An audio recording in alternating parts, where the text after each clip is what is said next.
Shipley के पहले episode में आपका स्वागत है। एक काली गाड़ी तेज रफ्तार से हाईवे पे दौड़ रही थी। स्टीयरिंग पर समीर था, बगल में आसिफ। समीर फ्यूल मीटर पर नज़र डालता है और बताता है कि ज़्यादा से ज़्यादा 30 किलोमीटर का पेट्रोल बचा है। गाड़ी के अंदर समय के साथ बदबू फैलती जा रही थी। दोनों आसपास नज़र दौड़ाते हैं, शायद कोई ढाबा, पेट्रोल पंप या छोटा गांव मिल जाए। तभी आसिफ की नज़र आगे सड़क के किनारे पड़े एक बड़े गड्ढे पर पड़ती है। कंस्ट्रक्शन का काम शुरू हुआ लगता है, पर हमेशा की तरह गड्ढों को खोद कर छोड़ दिया गया हो। आसिफ समीर को रुकने को कहता है। समीर गाड़ी धीरे से गड्ढे के पास रोक देता है। दोनों कुछ पल चुप रहते हैं, फिर समीर गाड़ी से उतरता है और डिक्की खोलता है। अंदर सफ़ेद प्लास्टिक में लिपटी हुई एक लाश पड़ी होती है। दोनों मिलकर उसे बाहर निकालते हैं। गड्ढे के पास खड़े होकर कुछ देर तक उसे देखते रहते हैं। आसिफ धीरे से कहता है कि वो लोग उसे ऐसे नहीं छोड़ सकते। हर्ष उनका सबसे अच्छा दोस्त था। समीर गहरी सांस लेकर सिर हिला देता है। दोनों आसपास से पत्तियां और टहनियां इकट्ठा करते हैं, लाश को गड्ढे में रखते हैं और ऊपर से ढक देते हैं। आसिफ सिगरेट निकालता है, एक लंबी कश लेता है, फिर जलती हुई सिगरेट पत्तियों पर फेंकते हुए धीरे से हर्ष को अलविदा कहता है।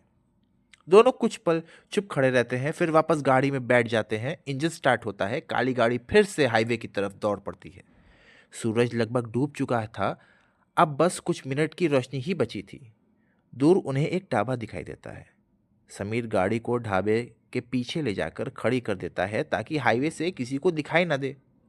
दोनों अपने हाथ में डंडा लिए ढाबे के पीछे के रास्ते से घुस जाते हैं।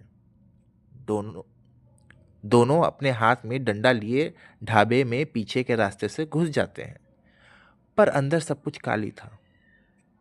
आधा खाया हुआ खाना टेबल पर पड़ा था, ठंडा सा। देखकर लग रहा है जैसे सब लोग जल्दबाजी में जगह छोड़कर चले गए हों। दोनों वहां से आलू, प्याज, चावल और आटे की बोरियां उठाकर गाड़ी में पीछे वाली सीट पर रख देते हैं, क्योंकि डिक्की से अभी भी बदबू आ रही थी। समीर फ्यूल मीटर दोबारा देखकर समझ जाता है अब बस 20-25 किलोमीटर का पेट्रोल बचा होगा। आसिफ कहता है कि सुबह होने तक रुकना ही बेहतर होगा। दोनों ढाबे की छत पर चढ़ जाते हैं। रात भर बारी बारी पहरा चलता रहता है। एक सोता है तो दूसरा जागता है। आखिरी बचे हुए बिस्किट्स और चिप्स खाते हुए रात गुजर जाती है। सुबह होने ही वाली होती है, तभी अचानक समीर की आंखें एक जहाज को देखती हैं। उस जहाज से कोई आदमी शायद नीचे गिर रहा है। समीर आसिफ को उठाता है और दिखाता है, आसिफ वो देखो, शायद आदमी का पैराशूट नहीं खुल पा रहा है।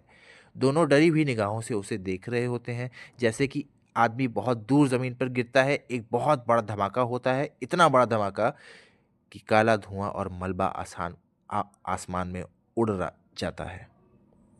एक जोर का धमाका होता है। आसिफ तुरंत समीर को गाड़ी निकालने को कहता है। दोनों बिना कुछ बोले सीधा गाड़ी की तरफ दौड़ते हैं। कांपते हुए हाथों से समीर से गाड़ी भी नहीं तुरंत खुल पाती है। जल्दबाजी में वो दोनों अपना डंडा छत पे ही भूल जाते हैं। गाड़ी वापस से हाईवे पे दौड़ रही होती है।